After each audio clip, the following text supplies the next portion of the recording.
Chegamos. Chegamos. Pessoal, então a gente está aqui com a Renata e eu vou dizer logo para vocês como foi que a gente combinou. Vocês já têm me ouvido muito, muito, muito, então a gente vai aprender com a Renata. Eu estou na minha formação clássica também, não fui educado de maneira clássica, temos estudado, eu creio que todo mundo que entra nesse mundo descobre que precisa ser reeducado. A gente brinca aqui em casa, né? Já até falei para vocês, a gente diz que a gente tem que voltar para o Jardim 2. Verdade. E a gente está aprendendo com os materiais das crianças, né? A gente está estudando o Egito Antigo com as crianças do segundo ano aqui, e a gente dizendo, gente, como é que os pais falam, a gente fala, e é muito divertido aprender e poder descobrir que existe muito que se pode aprender, né?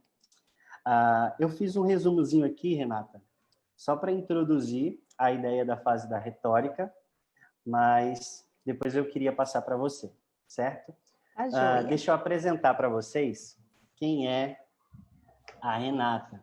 A Renata, ela é mãe educadora, ela é mãe do Davi, do Gabriel, da Raquel e da Ana. Ela é tutora do Classical Conversations, pós-graduada em educação e tem mestrado em neurociência. E ela é casada com o César Miranda dos Santos também, que é um pai, eles são uma família educadora, e é muito bom, interessante ver isso, né? Homens também envolvidos na educação, instruindo seus filhos, junto com a esposa, famílias de fato crescendo para a glória de Deus. Isso é uma verdadeira educação.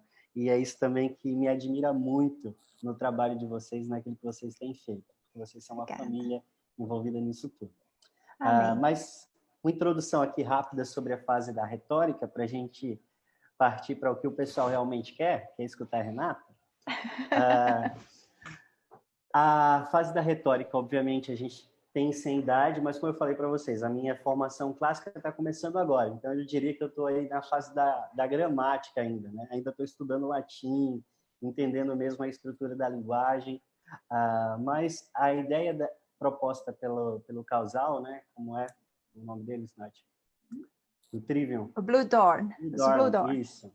É que a fase da retórica está entre os 15, 16 até os 18 anos, né? E o foco é do como as coisas acontecem e principalmente direcionar, né, jovens e adolescentes aí nessa fase para a sua vocação, para aquilo que Deus os designou nesse mundo, né? Então é a idade conhecida como poética, né?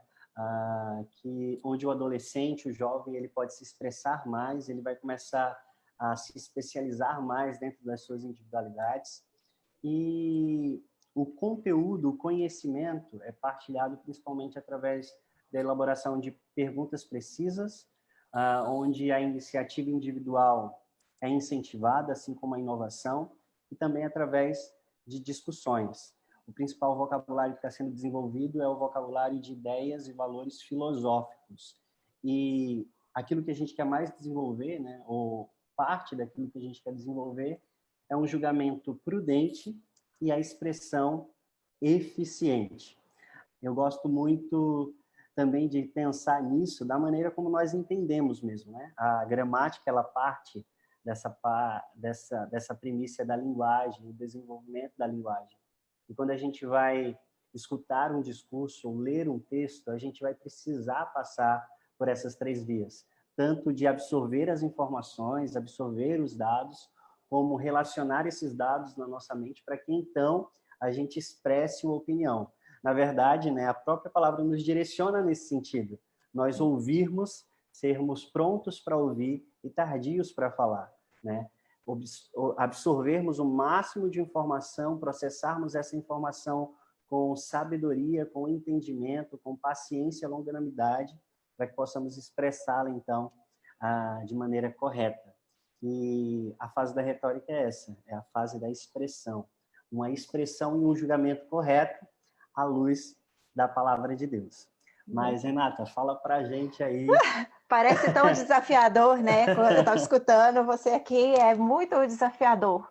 Mas é uma fase, assim, além de ser um deleite, na verdade, Eu acho que as 2 primeiras fases, elas são fases de muito trabalho duro, e quando você vai entrando na fase da retórica, você vai começando a se deleitar com o trabalho que foi feito, né, com os seus filhos. Então, você falou da ilustração dos Blue Doors, nós gostamos também de ilustrar a partir de uma árvore, em que a fase da gramática são as raízes que dão a sustentação, né, do pensamento e da formação do indivíduo. A fase da dialética é o tronco sólido, em que essa criança vai começar a pensar sobre a vida e começar a dialogar consigo mesmo e com a palavra de Deus.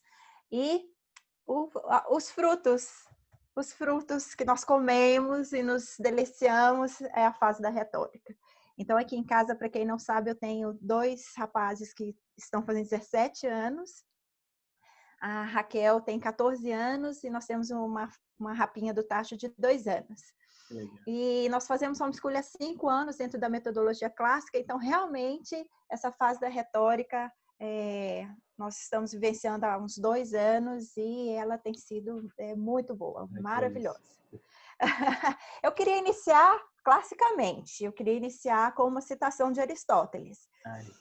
Na fase da retórica, a gente incentiva muito os meninos a fazer um manual de citações e de boas frases, de frases impactantes, frases persuasivas, para que eles possam usar nos discursos deles, nas redações. A gente chama as redações clássicas de ensaios, né?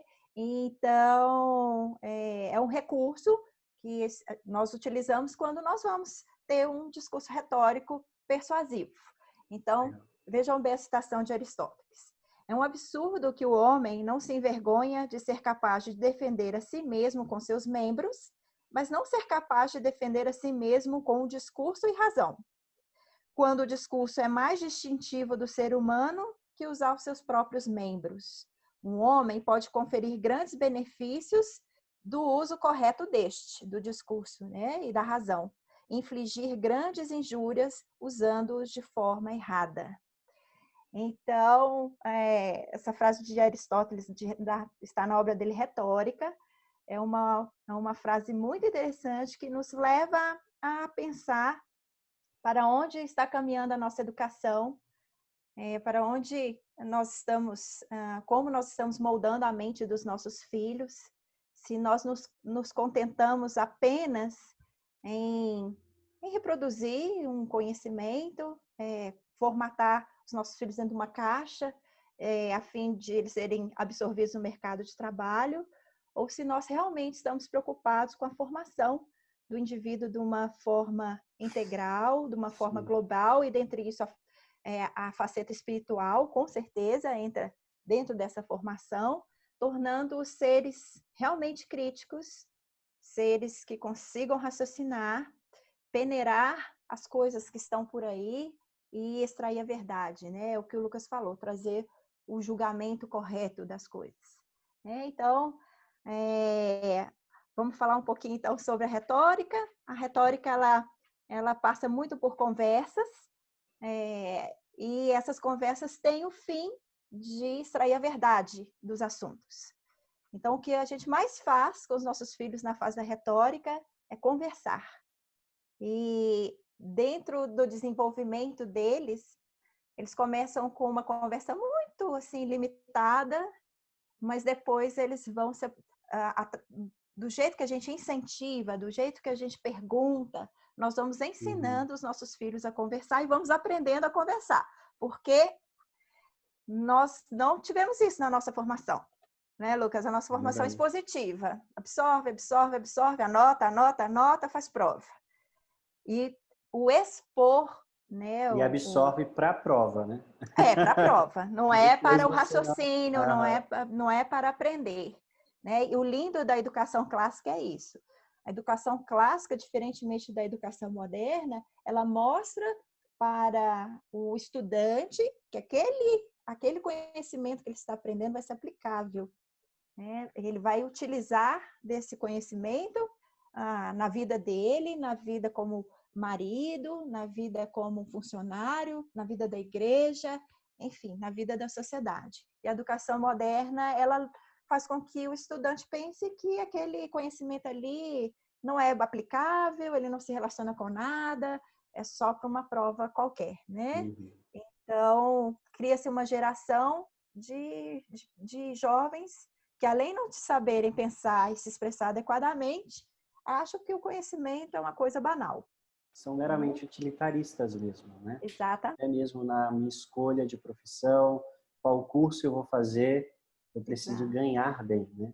Aí Deus me encontra nessa bagunça toda e me chama vocacionalmente. E é por isso que eu acho tão bela também essa fase, né? Que é esse É direcionamento. lindo. É isso mesmo, porque quando nós pais entendemos a educação clássica cristã na sua plenitude, nós passamos a não nos preocupar mais com o Enem, Uhum. com faculdade, não no sentido que não seja importante, mas, sabe, aquela educação voltada para o Enem, será que ele vai passar na prova? Será que ele vai conseguir? Nós nos desvencilhamos disso porque o nosso foco está em desenvolver o indivíduo para compreender melhor Deus e também sua criação. Esse é o nosso foco. Então, que eles Amém. desenvolvam as faculdades mentais necessárias para se aprofundar no conhecimento do Senhor, né, dos seus atributos, da sua revelação, do plano da redenção e ser agentes do reino na sociedade. Então, quando nós conseguimos nos desvencilhar disso, a educação se torna realmente um prazer para toda a família. Bom, eu vou citar outra pessoa para a gente começar a entrar na fase mais prática, tá? Eu vou citar a autora desse livro aqui, que o Cici vai lançar agora, tá? Nesse segundo semestre, que chama The Conversation, que é a conversação, né? A conversa. E a autora é a dona do Cici, né? A fundadora do Classical Conversations. E ela começou o homeschooling dos seus 4 filhos pela fase da retórica. Vai Porque eles lançar já em eram português, grandes. Renata? Nós estamos traduzindo lá, Lucas. Nosso grupo está lá traduzindo. Daqui a pouco vai sair. Não, é tanta coisa que está Não acontecendo é que não dá para acontecendo? acompanhar. Verdade, tem muito A gente material bom sempre que vai se ser surpreende, lançado graças a Deus. no mercado. Está no forno, está em final de introdução e início de Ai, que revisão. legal. Então, é a Lee Bortons, né? Ela diz o seguinte: a retórica é o uso do conhecimento e da compreensão para perceber a sabedoria, perseguir a virtude e proclamar a verdade. Que verdade é essa? A verdade de Cristo. Né? Não é qualquer verdade. Os meninos, muito cedo na fase da retórica, começam a aprender que existem absolutos. Né? E a palavra de Deus é absoluta e a proclamação da verdade é esta proclamação. Né? Então, a fase da retórica ela vem numa fase que o jovem está começando a pensar na sua independência e ela encontra, então, um jovem sedento de conhecer a verdade e, por causa da característica da fase, ele quer passar essa verdade para o outro. Então, nada mais certo do que a gente conseguir preencher o coração desse jovem com o que é belo, com o que é puro, com o que é verdadeiro, para que ele, na tentativa, né, de se comunicar, se expressar, que da boca dele saia o que o coração está cheio. Né? Então, o desafio da fase da retórica é esse, é conseguirmos fazer com que eles entendam o que é virtuoso, o que é bonito, né? O que é belo na criação, o que os homens desenvolvem, o que é belo, o que é uma bela pintura, o que é uma bela música, o que é uma boa obra de literatura, né? E o que é a verdade, que é Cristo. Então, vocês conseguindo preencher o coração deles dessa maneira, isso vem lá da fase da gramática, né? Daí vai sendo desenvolvido na fase da dialética. Quando chega na fase da retórica, aí a gente dá uma lapidada para que ele possa ser um agente da expressão da verdade, né? Seja pela palavra ou seja pela escrita.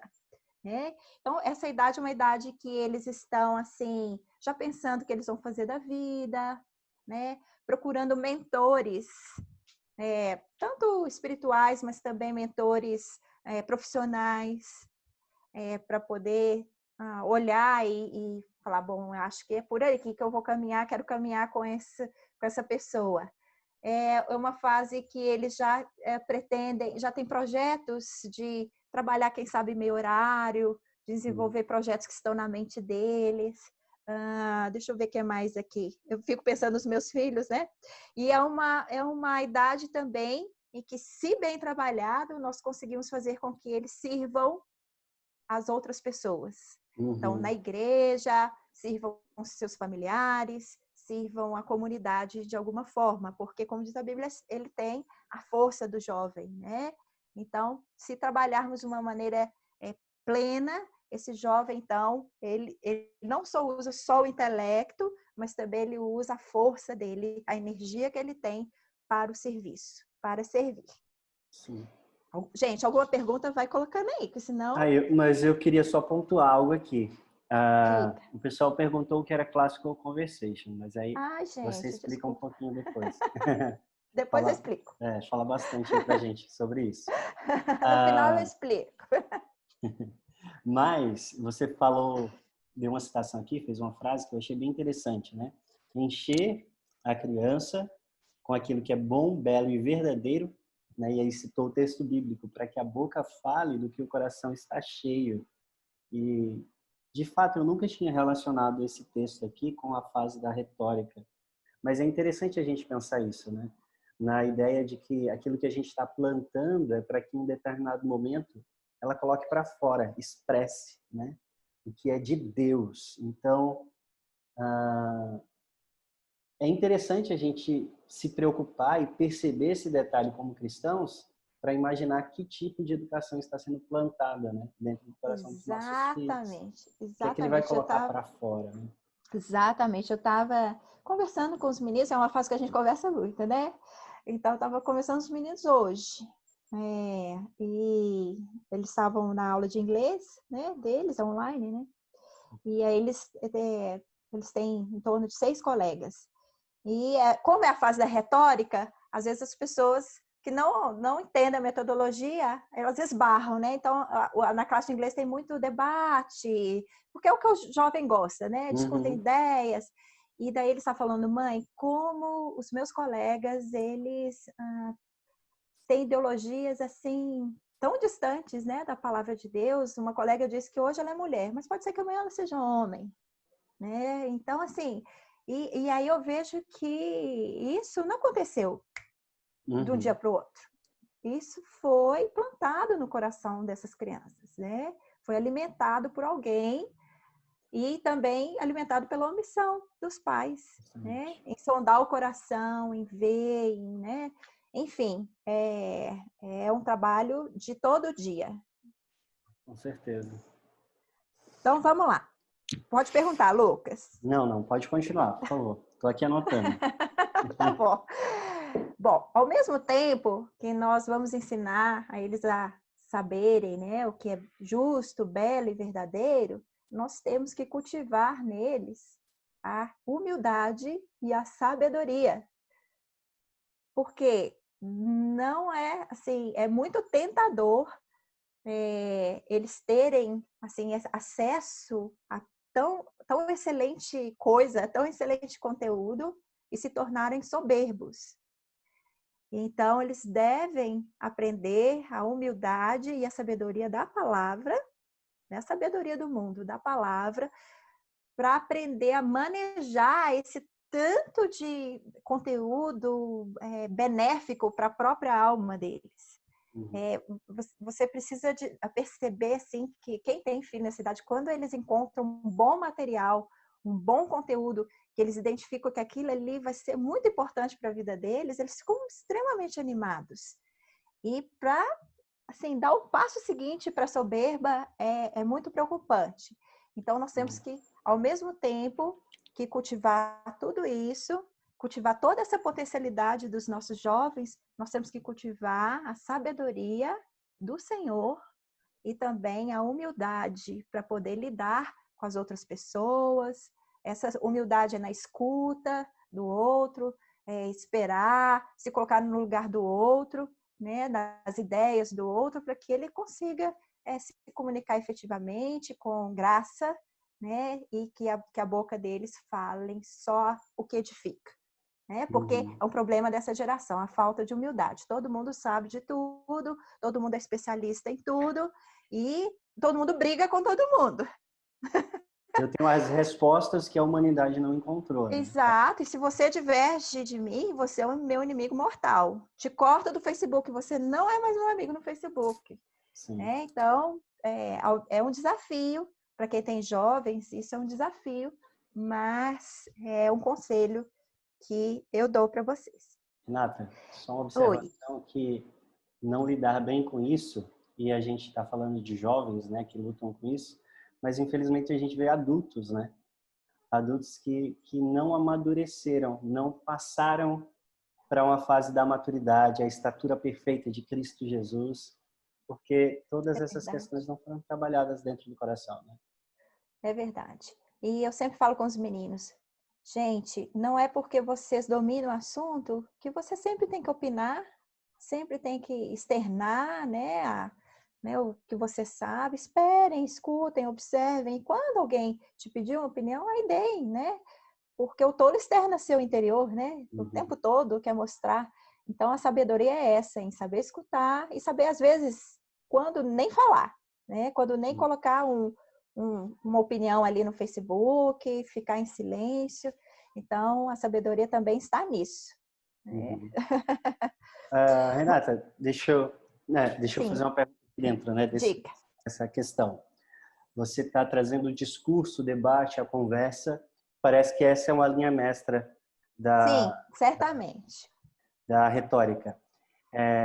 Essa perspectiva da conversa, do diálogo, se aplica dentro de outras matérias? Sim, vou falar agora. Legal. Então, olha só, como é que a gente faz isso? Quem nos guia nessas conversações clássicas com os nossos filhos? E pensem que essa conversação acontece na hora das refeições, quando você está no carro, numa escola clássica. Então, existe uma continuidade dessas conversas clássicas. Nós temos, como um roteirinho, vamos dizer assim, de uma maneira bem simplória, porque não tem nada de assim simplório, porque foram os gregos lá que sistematizaram, enfim, nós chamamos os 5 cânones da retórica, tá? Então, as nossas conversações, elas passam pelos 5 cânones da retórica. Então, eu vou explicar aqui muito por cima o que são esses 5 cânones e vou dar um exemplo de como aplicar, por exemplo, na leitura de um livro, para que vocês consigam perceber mais ou menos como se faz, né? E daí a gente pode aplicar nas diversas matérias, tá? Anota aí, 5 cânones da retórica para vocês estudarem, tá? Na internet está de fácil acesso, bastante simples. Então, o primeiro cânone da retórica é o inventório. Inventório. Pensa no inventário, né? Eu gosto de falar com os meninos, o inventário. O inventório é quando você começa a pegar ideias de lugares diferentes e começa a pôr como se fosse num baú, que é a sua cabeça, ou a cabeça dos meninos, tá? Então, vamos falar um assunto simples, não quero um assunto muito... Vamos falar sobre dirigir automóveis. Então, os meninos começam, eu li uma vez que dirigir um carro manual é mais difícil que dirigir um carro automático. Beleza, é uma informação. Eu li que eu posso tirar a carteira de motorista nos Estados Unidos com 16 anos. Põe lá no baú. E aí vão pondo as diversas informações que eles vão colhendo através da leitura, através da memória deles, da vida, né, da experiência deles. Você coloca dentro desse baúzinho mental que está na cabeça. Então, essa é a primeira fase, esse é um primeiro processo mental que a conversação se dá, tá? Então, todos nós temos que fazer essa pega, né? Então, na hora que eu falo com vocês, vamos falar um pouquinho sobre modelos de governo? Aí, o que vem na sua cabeça? Vem a democracia, vem ditadura, vem, sei lá, e vai vindo, né, na sua cabeça. Sim. Só que tudo isso fica desorganizado mentalmente. Então, nós precisamos organizar mentalmente. Essa é uma segunda fase. É a fase da organização, tá? Que é dispositivo. Bom, enfim, da organização.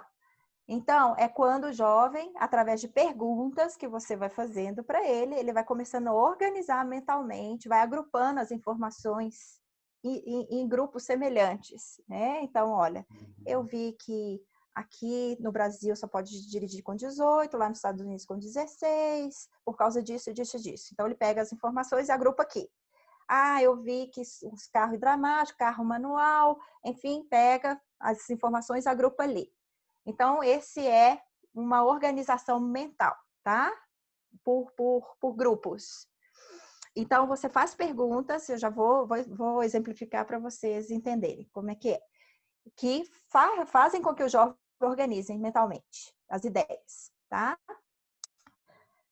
O que você vê quando o jovem vai falar, às vezes ele tá tudo bagunçado, ele começa falando uma coisa, ele termina outra, ele volta na ideia, na primeira ideia, isso até em redação, né? Ele vai e volta, então ele tem que ter um pensamento organizado.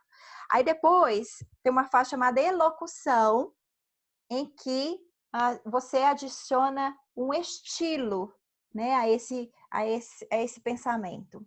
Um estilo de discurso, ou então a maneira de escrever, um estilo de você falar, né? Palavras mais rebuscadas, palavras mais simples. Você vai usar recursos retóricos, né? Enfim, figuras de linguagem, vai usar uma metáfora. Então, você vai trabalhar o estilo desse texto, o estilo da sua mensagem. E por último, o penúltimo tem a memória, que é a outra fase, que nós incentivamos muito os nossos filhos a guardarem, desde a fase da gramática, mas também a guardarem seus discursos, guardarem os seus porquês, os seus argumentos. Eles têm que estar na ponta da língua, porque às vezes é um debate, né? Aquilo lá precisa ser resgatado. Então, memorizar os fatos, memorizar as datas, as citações. Então, a memória, para que o discurso seja entregue, né, de memória. Já pensou se eu estivesse aqui com o livro, lendo, né? Ou então um data show que a pessoa apresenta, ela lê o slide. Não é o costume, não é um discurso persuasivo, né? Porque a retórica, ela trabalha um discurso persuasivo, de forma que o jovem comunica, ele vai conquistar o coração, a alma das pessoas que estão escutando, né? Então, nós temos que fazer da melhor forma possível. E, por último, a entrega. Então, você vai adequar esse discurso para a sua audiência. De repente, é uma igreja mais simples, com pessoas mais simples, então você não vai usar um linguajar muito elaborado, porque parte da audiência não vai entender.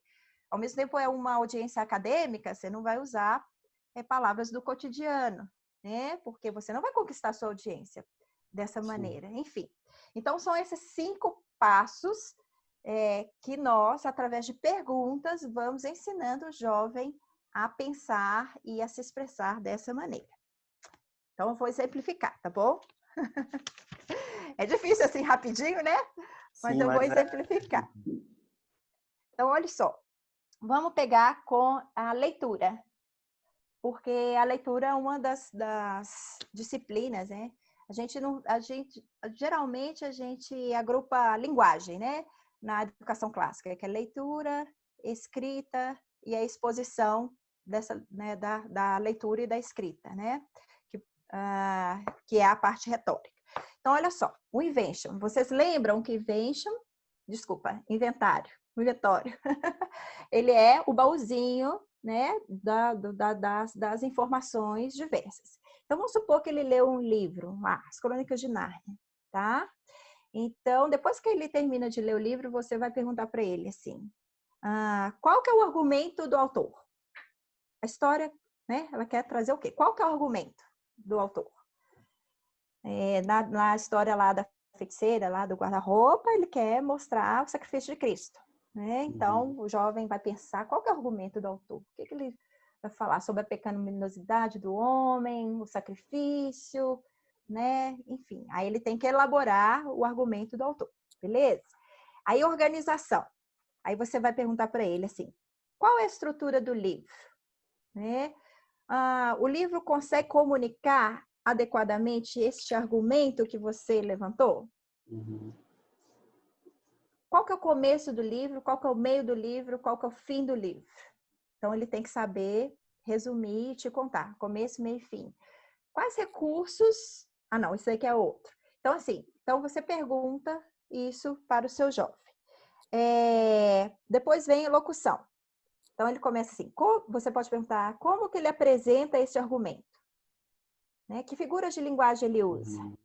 Quem conta a história? Qual que é o narrador? É o narrador? É o personagem? Né? Que tipo de linguagem ele usa? Então, essa parte da elocução. Depois, memória. Como o argumento desse livro se compara a outro livro que você já leu? E como esse livro, esse outro livro, ele defende esse argumento ou se opõe a esse argumento. Vamos supor que é um livro que trata sobre a Letra Escarlate, por exemplo, que trata sobre o adultério. Como é trabalhado o adultério ali e como é trabalhado o adultério em outro livro. Né? Uhum. Então, quais são as consequências? Né? O que acontece? Então, ele tem que trazer da memória a experiência prévia dele para poder fazer essa comparação. E a entrega, que seria o que você vai fazer com este novo conhecimento. Então, ele tem que expressar onde ele vai aplicar esse novo conhecimento. Por exemplo, que o adultério é pecaminoso, né? Que não se deve adulterar, que Deus não se aborrece desse tipo de conduta, deve haver arrependimento genuíno, né? Então, ele tem que trazer esse conhecimento para a vida dele, tá? Então, Legal.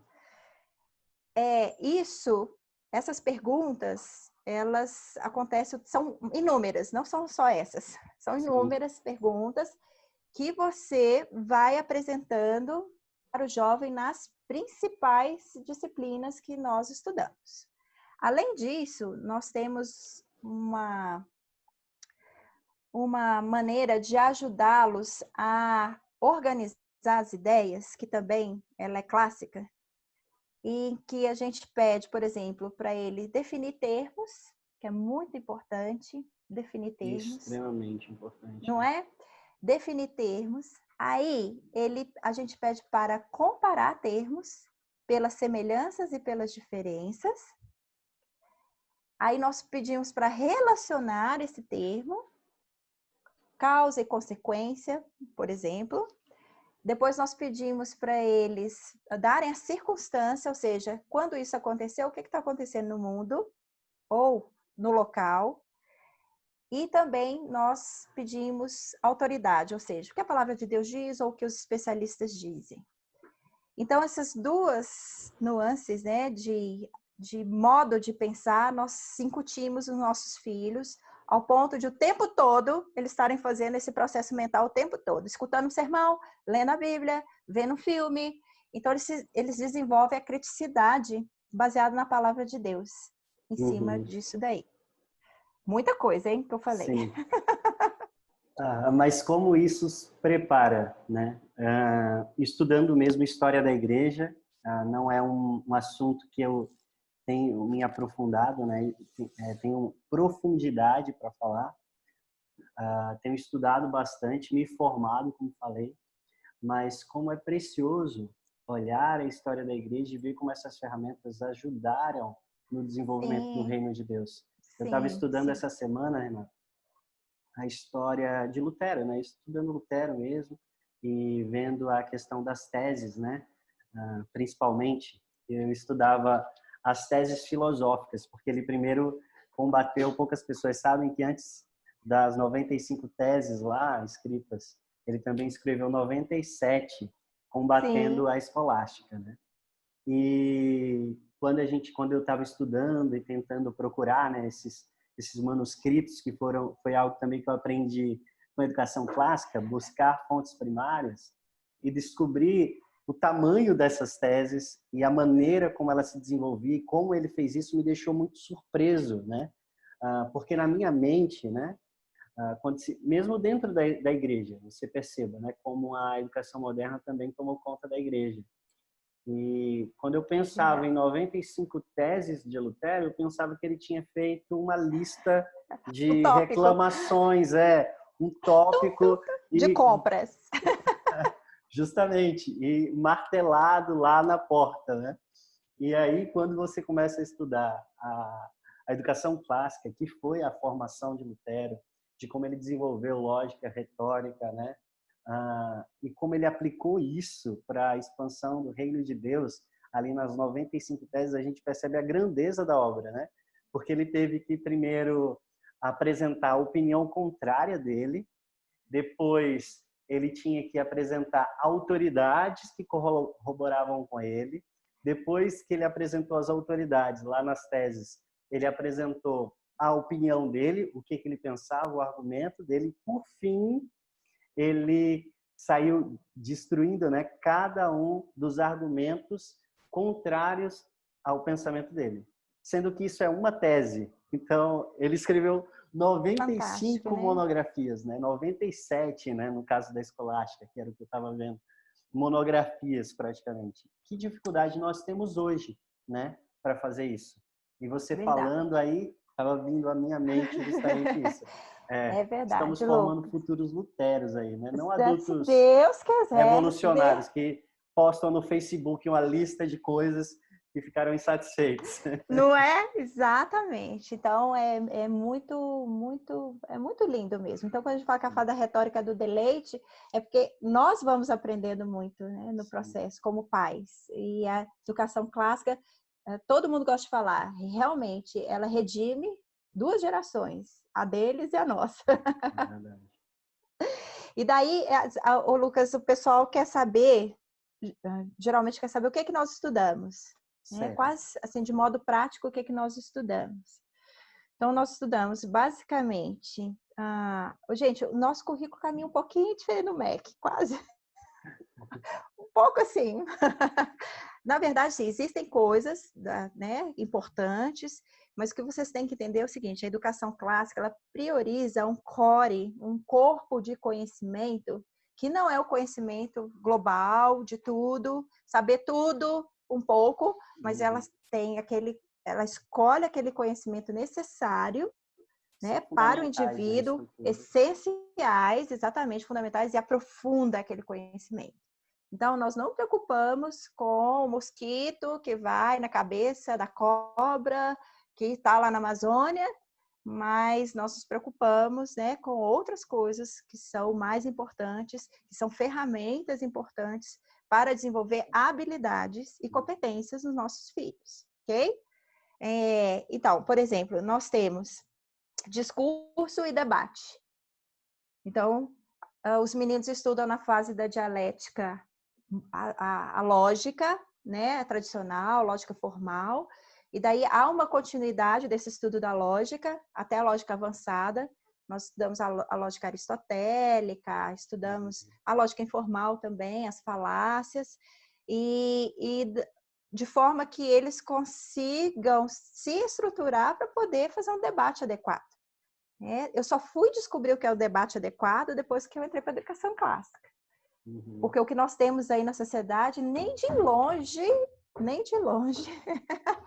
toca o que é um debate. É assim, de nível, né? Então, eles aprendem a fazer discursos apologéticos, né? E também debates. Nós trabalhamos artes, apreciação do que é belo, em todos os ramos da arte, né? Arquitetura, na pintura, nas músicas, né? Apreciar o que é belo. E às vezes as pessoas falam assim, mas a beleza é relativa. Não é, gente. Beleza não é relativa. Beleza é tudo aquilo que glorifica o nome de Deus ou nos traz vislumbre dos atributos dele. Então fica fácil. Para um cristão fica fácil saber o que é belo. Então, se isso comunica um pedacinho do atributo de Deus, ou glorifica o nome do Senhor de alguma forma, isso é belo. Então, nós ensinamos os nossos filhos, então, a avaliar a partir dessa cosmovisão o que é belo. Nós ensinamos a eles a avaliarem conteúdo e forma, porque conteúdo e forma é o objetivo. Qual a técnica que esse pintor usou? Esse pintor tinha experiência? Então, esse escritor, né, é um bom escritor, ele tem uma linguagem boa, né? Então a gente ensina a apreciar conteúdo e forma e tira da esfera do subjetivo da arte. Eu gostei, mas por quê? Porque eu gostei, porque eu acho bonito, porque eu gosto de rosa, né? Então a gente ensina os meninos a fazer uma apreciação objetiva, né? E que glorifica o nome de Deus. Então está sempre remetendo ao Senhor, sempre lembrando do Senhor, né? Latim, nós temos latim, a fase da retórica, ela pode ser dedicada ao latim ou outras línguas clássicas, que são o grego ou hebraico, ou línguas estrangeiras.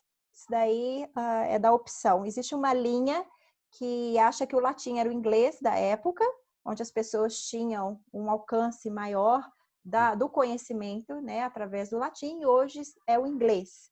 Embora o latim ele tenha seus benefícios, né, assim como o grego, que é uma língua lógica, é uma língua que eu vou contar para vocês. Depois que eu aprendi como é que funciona, ficou fácil, mas até eu aprender como é que funciona demorou um pouquinho.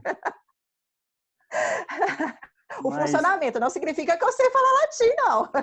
Vou te contar um segredo. A minha formação básica ela não foi muito boa, né? Infelizmente. Meus pais são missionários e missionários no interior da Paraíba, do Nordeste de Pernambuco.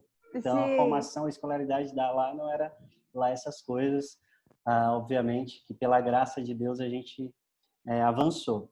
Mas no seminário, estudando grego, e lá eu tive que quebrar a cabeça para estudar grego, eu estudei no Palavra da Vida, era internato, foi quando eu comecei a entender a língua portuguesa, né? E agora estudando latim, comecei a estudar latim agora também, e como a gente faz relações, entende mesmo, né?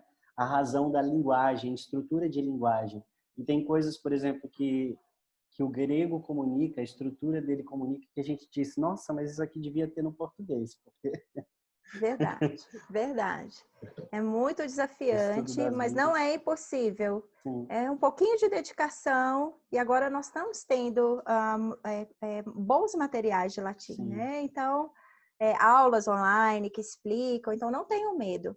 E realmente ajuda demais a entender a nossa língua, né? E a história da nossa língua, né? Eu sei que deve estar acabando o tempo aí. Deixa eu falar aqui. Nós estudamos governo e economia dentro do currículo, porque é uma coisa básica, né? Entender como é que funciona o governo, entender como é que funciona a economia e entender também com os direitos alienáveis, né?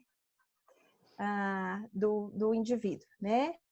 Então, são 3 coisas importantíssimas na formação, de forma que, por exemplo, os meninos... esses jovens, eles não precisam consultar, de repente, um advogado. Lá nos Estados Unidos isso é muito comum. Não precisa consultar toda hora o advogado, porque eles estão cientes, basicamente, do que a lei fala, né, dos direitos e deveres do cidadão. Né? Então, isso é muito importante. E aí tem as matérias, né? História, matemática, escrita, leitura, trabalhadas assim de forma clássica, mas também são parte do nosso...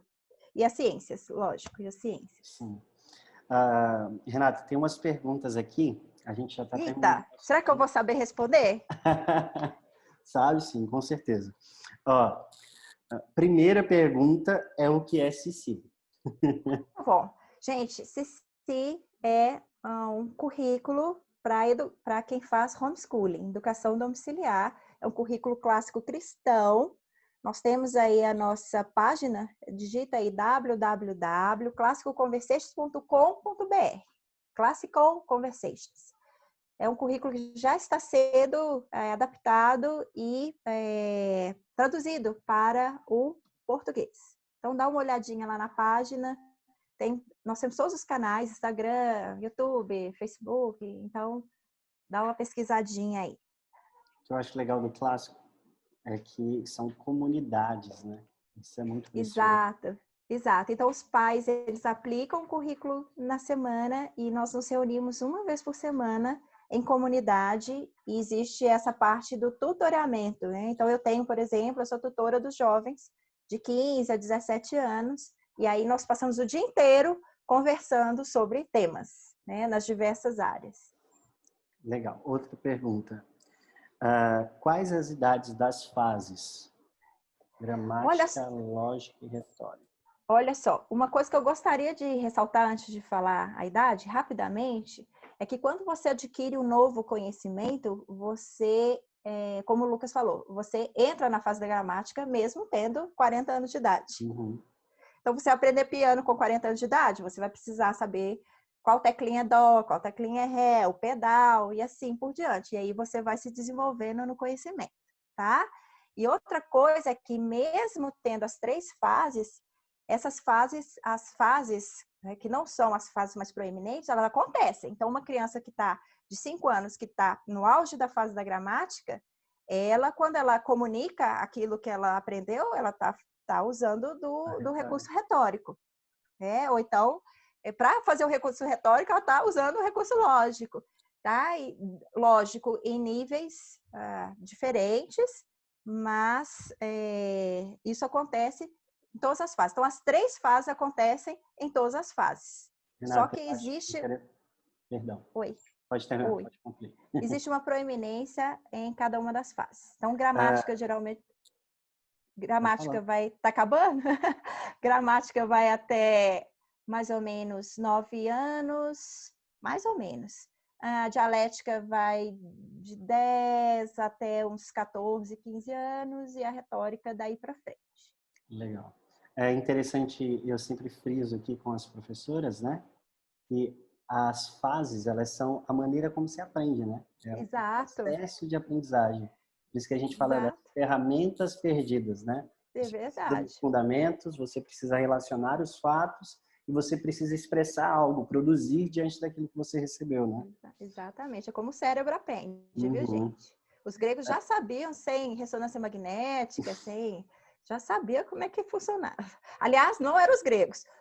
A palavra do Senhor lá no princípio já mostrava como é que era. Outra pergunta. Você poderia indicar bons livros para estudar sobre retórica? Gente, nós temos muita pouca coisa em português, tá? Muita. Não, e assim, o que eu posso indicar está em inglês. Douglas Wilson tem uma série de livros sobre retórica, tá? Nós tem o Ensinando o Trivial da Monergismo, que vai falar um pouquinho. Em português tem também aquele livro da Susan Bauer, que está treinando a mente, eu não sei como é que está em português. A mente bem treinada. Esse Conversation é só sobre retórica, vai sair agora no 2º semestre pela editora da Classical Press. E esse daqui também tem em português, nós estamos fazendo uma 2ª tiragem, que é Educação Clássica Acessível a Todos. Esse é bem resumidinho, é um primeirinho livro, assim, para você tomar ciência do que é educação clássica. Mas se você lê inglês, você vai achar bons livros. Douglas Wilson é um excelente autor para você procurar sobre isso. E a Classical Press aí, que vai lançar em breve, a editora, tem projetos aí de muitas traduções dele também. Não é? Pois é. Aguardem, como diz o Silvio Santos, aguardem. Então, outra pergunta que fizeram aqui, eu posso aplicar, então, retórica para crianças de 8 anos? Pode, você já pode incentivá-las a expressar aquilo que elas aprenderam. Então, quando você pede para ela recontar uma história, por exemplo, que você leu, você tá ensinando a retórica. Quando você pede para ela apresentar para o pai ou para os avós o que ela aprendeu, isso já é um treinamento para a retórica. Ai, Renata, eu queria agradecer muito. Que bom! Foi rápido, mas passou tão rápido aqui. Mas eu Que anotei muita pena. coisa aí para estudar, para me capacitar e poder também instruir, se Deus nos abençoar, os nossos Amém. filhos futuramente. Amém. Mas a Amém. formação, de fato, tem começado de nós e tem sido um prazer, né? Quando pensamos em casar, dissemos, a gente precisa estudar para ser pais educadores, né? Já amávamos É, a educação domiciliar sim, e aí sim. passamos a amar a educação clássica. A Nath está mandando beijo para você aqui. Ah, obrigada. Manda um para ela. E é muito bom poder ver famílias utilizando essas ferramentas e abrindo o campo mesmo para que outros possam seguir esses mesmos passos. Deus Isso. possa abençoá-los aí. Amém. E o meu conselho é, assim, coloquem diante do Senhor, porque tudo isso não é por nossa força, nem mérito, nem inteligência, mas a gente confia na fidelidade do Senhor, né? Nós estamos dando o melhor para os nossos filhos, entregando tudo que, assim, tudo que está, né, diante dos nossos filhos, assim, se referindo ao Senhor, cumprindo o que a palavra nos diz. Então confiem que Deus vai prover, né? Se não através de você, através de outros que possam se capacitar e também possam te ajudar nessa caminhada. Amém. Obrigado, Renato. Então, um grande abraço aí para todo mundo da sua família e uma Obrigada, próxima Lucas. oportunidade conversamos Deus todos. quiser. Quero conhecer também seu esposo, saber sobre o envolvimento dele, como é que vocês desenvolvem isso aí. Eu acho que seria muito legal. Um dia a gente Fantástico. marca uma Estamos aí, conversa, tá bom? tá bom? Muito Tá obrigada bom. pelo Obrigado convite. você por ter Tchau, aceitado. gente. Tchau. Obrigada.